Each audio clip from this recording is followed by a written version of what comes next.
remember something. I said, that's good. You were worrying me. What do you remember? And I thought he was going to tell me something he learned in class that day. No. Instead, here's what he said. Seriously, he said this. He said, I remember clearly, I said, yeah, that guy, talking about the teacher, wore the same shirt that he's worn probably the last 4 or 5 times we've had class.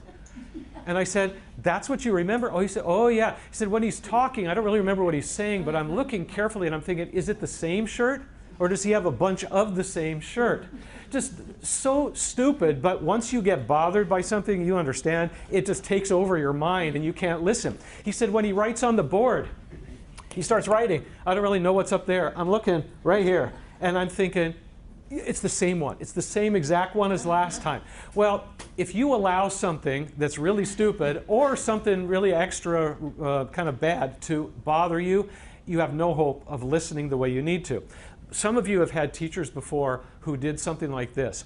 They expressed a really strong opinion about religion, about politics, about something that wasn't even really related to the class, and it really was not only the opposite of what you believe, but it bothered you, kind of offended you. And people who do that, they spend the rest of the class meeting like this.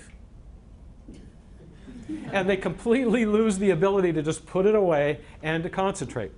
I hope you're the type of person who doesn't automatically get really critical of people about everything, but it's human nature and it's not that hard to do. So the trick is being able with all 3 of these to figure out how to eliminate them or at least minimize them.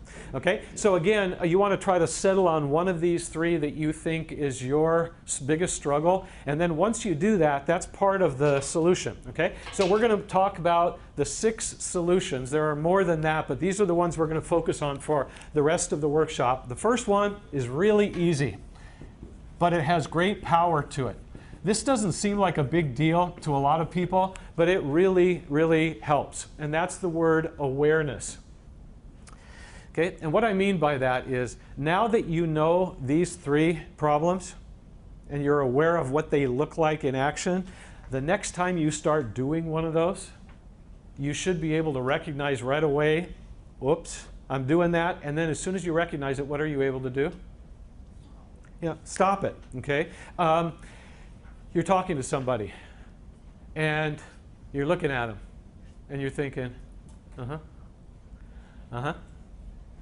then suddenly you think, I'm pseudo-listening. Then you stop, okay? So being sensitive. It's like, I always describe it like this way. I don't know, don't raise your hand. I don't know if anybody in here bites their nails.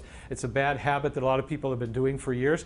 If you bite your nails, and I walk up to you on campus, I never would do this, but I walk up to you and say, you're biting your nails, and you're just chewing away. You know what you'd probably say? You'd probably say, yeah. And then you'd look and think, how did that get in there? But if you can get to the point where you do this, and then you realize I'm about to bite my nails, it's over. It kind of breaks the cycle, okay? So this is very simple, but it can work really well, okay? Now, the second one that I'm going to give you is something that kind of is a long thing to write. I'm going to abbreviate it. And this is a common sense thing, but most people are not so good at it, and that is 2 parts. And that is be physically and mentally prepared to listen. Okay, so I'm going to ask you a couple questions. Feel free to just call out the answer. What do you need to do physically, in order to be ready to listen really well in a classroom?